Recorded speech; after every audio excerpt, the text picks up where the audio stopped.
Rwanda's government has closed thousands of churches and dozens of mosques as it seeks to assert more control over a vibrant religious community whose sometimes makeshift operations have reportedly threatened the lives of followers.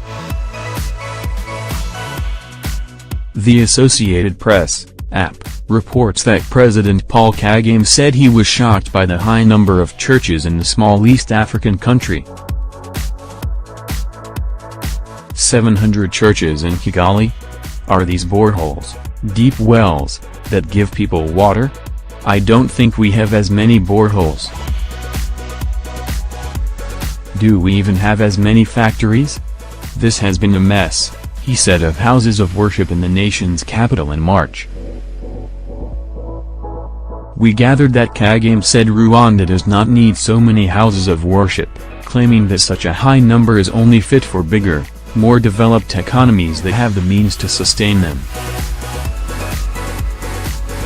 The closures are however generating mixed reactions in Rwanda, where human rights groups have long accused Kagame's government of clamping down on freedom of expression, which the president has denied.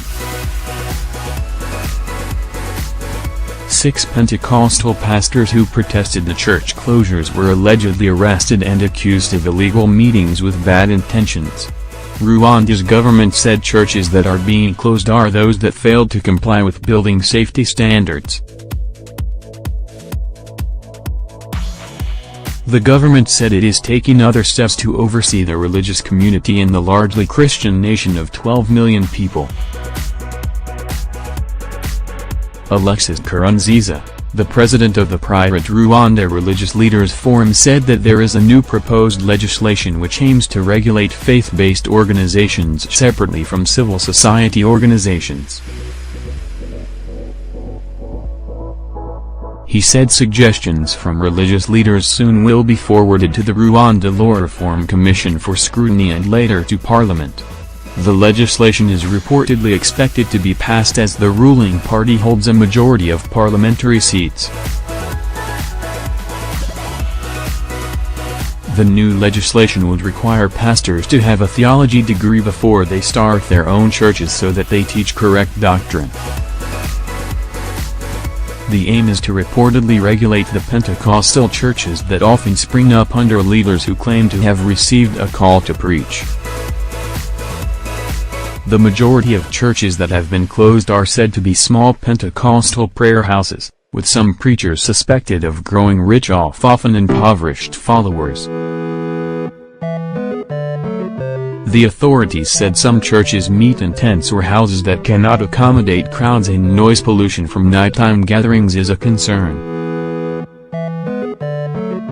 Anastase Shayaka, the head of the Rwanda governance board that regulates faith-based organizations, told the AP, the prayer houses were found in such poor physical conditions, and we are not targeting any religion. We are closing prayer houses of all different denominations and asking them to meet existing health and safety standards for their followers.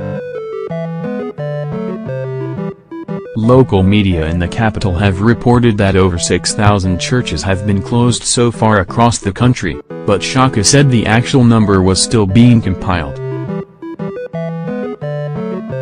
Shaka said that Rwanda's government respects freedom of worship but protecting lives of people comes first, adding that churches which meet the required safety standards will be reopened. One new requirement for churches is the installation of a lightning rod after a lightning strike in March killed 16 worshippers and injured 140 at a Seventh-day Adventist church in the country's south. Mosques across Rwanda also have been reportedly affected. The leader of the country's Muslim community, Mufti Sheikh Salim Hitimana, told AP that about 100 have been closed. We are now trying to fix what the government told us to do, he said. Some evangelical leaders said they support Rwanda's crackdown, saying that protecting the lives of churchgoers is important and having qualified, trained leaders is necessary. Government efforts to have churches build better structures are welcome to all of us, said Isran Maniregabo, president of the Evangelical Free Church of Rwanda and a leader with the Evangelical Alliance of Rwanda. Some Rwandans also backed the government's action, adding that government authorities should supervise churches and take action against exploitative pastors. Some pastors are motivated by greed and start churches to defraud their followers, said Charles Mrenzi, who attends an Anglican church in the capital.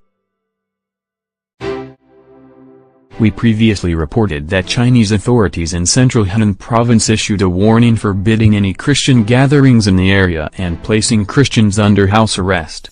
China Aid reported that Chinese officials were also tearing down couplet door decorations that use Christian language. According to an anonymous source in Shangqiu, Henan, Christians in the province were placed under house arrest without charge, with police officers watching their residence. The Christians were required to report where they are going every time they wish to leave the house.